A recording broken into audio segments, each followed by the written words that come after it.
മുസ്ലിയാക്കളും നമ്മുടെ സദസ്സിലേക്ക് ആളുകൾ വരാതിരിക്കാനും നമ്മെക്കുറിച്ച് തെറ്റിദ്ധാരണകൾ പ്രചരിപ്പിക്കുവാനും പറയുന്ന ഒരു കളവുണ്ട്.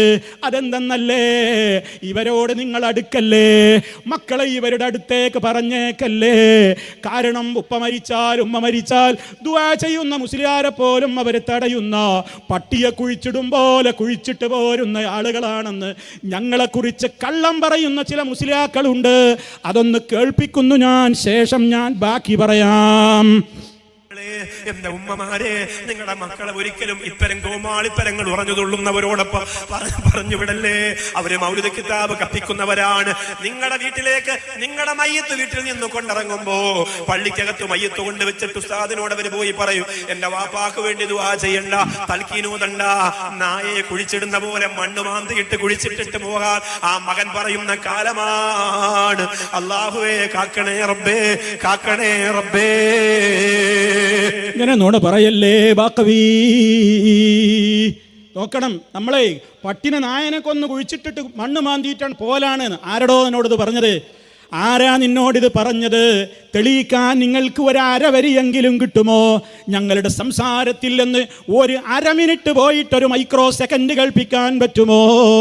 മരണപ്പെട്ടു പോയ മാതാപിതാക്കൾക്ക് വേണ്ടി ദുആ ചെയ്യുന്നതിന് ഞങ്ങളെതിരാണെന്ന് പറയാനും അങ്ങനെ അവർക്ക് വേണ്ടി ദുആ ചെയ്യരുതേ എന്ന് പറഞ്ഞ് പള്ളിയിലെ മുസ്ലിയാരോട് മുടക്കുന്ന ആളുകളാണെന്നും തെൽക്കീന് ഞങ്ങൾ ചൊല്ലണ്ടെന്ന് പറയാറുണ്ട്.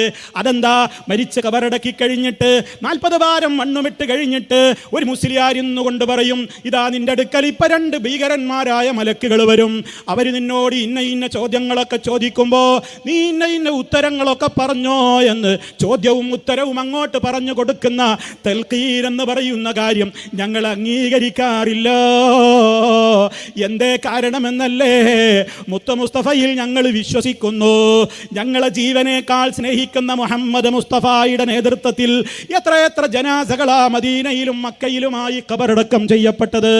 എവിടെയാ മുത്ത മുസ്തഫ ഇങ്ങനെ ഒരു ചോദ്യവും ഉത്തരവും അവർക്ക് പഠിപ്പിക്കുന്ന ഒരു സംഭവം സ്വഹീഹായ ഒരൊറ്റ ഹദീസിലുണ്ടോ? പ്രമാണത്തിലുള്ളതല്ലേ ചെയ്യേണ്ടത്, മറിച്ച് ഞങ്ങൾ ദുആ ചെയ്യാറില്ലേ? ഖബറിന്റെ സമീപത്തും ദുആ ചെയ്യും, അല്ലാതെയും ദുആ ചെയ്യും. 5 നേരത്തെ പ്രാർത്ഥനകളിലും ഞങ്ങളുടെ പൊന്നു മാതാപിതാക്കളെ ഓർക്കാത്തൊരു ദിവസമില്ല. റബ്ബിഗ്ഫിർലി വലിവാലിദയ്യ വറബ്ബിർഹംഹുമാ കമാ റബ്ബയാനി സഗീറാ. ഞങ്ങളുടെ റബ്ബേ, എന്നോട് പൊറുക്കണേ, എൻ്റെ ഉപ്പാക്ക് പൊറുത്തു കൊടുക്കണേ, എൻ്റെ ഉമ്മാക്ക് പൊറുത്തു കൊടുക്കണേ. ചെറുപ്പകാലത്തിൽ ഞങ്ങളെ അവർ നോക്കി വളർത്തി പരിപാലിച്ചതിന് പകരം ഞങ്ങളുടെ ഡ്രാഫ്റ്റുകളോ റിയാലുകളോ ദീനാറുകളോ ദിർഹമുകളോ ഡോളറുകളോ അവരുടെ കാൽക്കൽ കീഴിൽ ഞങ്ങൾ പോയി കോരിച്ചൊരിഞ്ഞാലും അതിനൊന്നും പകരമാവില്ല റബ്ബേ. ഞങ്ങളെ നോക്കി വളർത്തിയതിന് പകരം നിന്റെ റഹ്മത്ത് കൊണ്ട് നീ എൻ്റെ ഉപ്പാനെ ഉമ്മാനെ പൊതിയണേ.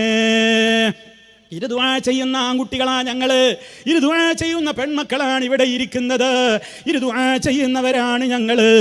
ഞങ്ങളുടെ കരളിൻ്റെ കഷ്ണങ്ങളായ മാതാപിതാക്കൾ മരണപ്പെട്ട് കഴിഞ്ഞാൽ അവരുടെ ഖബറിങ്കൽ പോയി സിയാറത്ത് ചെയ്യുന്നവരാ ഞങ്ങള്. പോകാൻ സാധ്യമായില്ലെങ്കിൽ ഞങ്ങളുടെ പ്രാർത്ഥനകളിൽ മുഴുവനും ഞങ്ങൾ ഓർക്കുന്ന എല്ലാ ഘട്ടങ്ങളിലും ഞങ്ങളുടെ പൊന്നുപ്പ, ഞങ്ങളുടെ പൊന്നുമ്മ, അവർക്ക് വേണ്ടി മനസ്സ് പൊട്ടി തേടുന്നവരാണ് ഞങ്ങൾ. ഇത് നിങ്ങളെ ബോധ്യപ്പെടുത്തേണ്ട ആവശ്യമൊന്നും ഞങ്ങൾക്കില്ല. പക്ഷേ ഞങ്ങളുടെ മേൽ നിങ്ങൾ കള്ളം വെച്ച് കെട്ടരുത് ബാക്കവിമാരെ. നിങ്ങളുടെ ഈ വയലുണ്ടല്ലോ, നിങ്ങൾ എത്ര ആയിരം ആളുകളുടെ മുമ്പിൽ ഇത് തെറ്റിദ്ധരിപ്പിക്കുന്നുണ്ട്. അതുകൊണ്ട് തന്നെ നായെ കുഴിച്ചിട്ട് മാന്തി അതിലേക്ക് അങ്ങോട്ട് തട്ടിയിട്ട് തിരിച്ചു പോരുന്നത് പോലെയാണ് ഞങ്ങൾ ഞങ്ങളുടെ ഉമ്മാനെ ഖബറടക്കാറുള്ളതെന്ന്, ഉപ്പാനെ ഖബറടക്കാനുള്ളതെന്ന് തട്ടിവിട്ട നൗഷാദ് ബാക്കവി, നിങ്ങൾ ഈ നാട്ടുകാരനല്ലേ? ധൈര്യമുണ്ടോ നിങ്ങൾക്കതൊന്ന് തെളിയിക്കാൻ? പച്ചക്കള്ളം പറയുന്ന നാവ് പരലോകത്ത് സീല് വെക്കുമ്പോ ഈ വാചാലത എവിടെ കാണുമോ? ഗൗരവത്തോടെ ഓർമ്മപ്പെടുത്തുന്നു.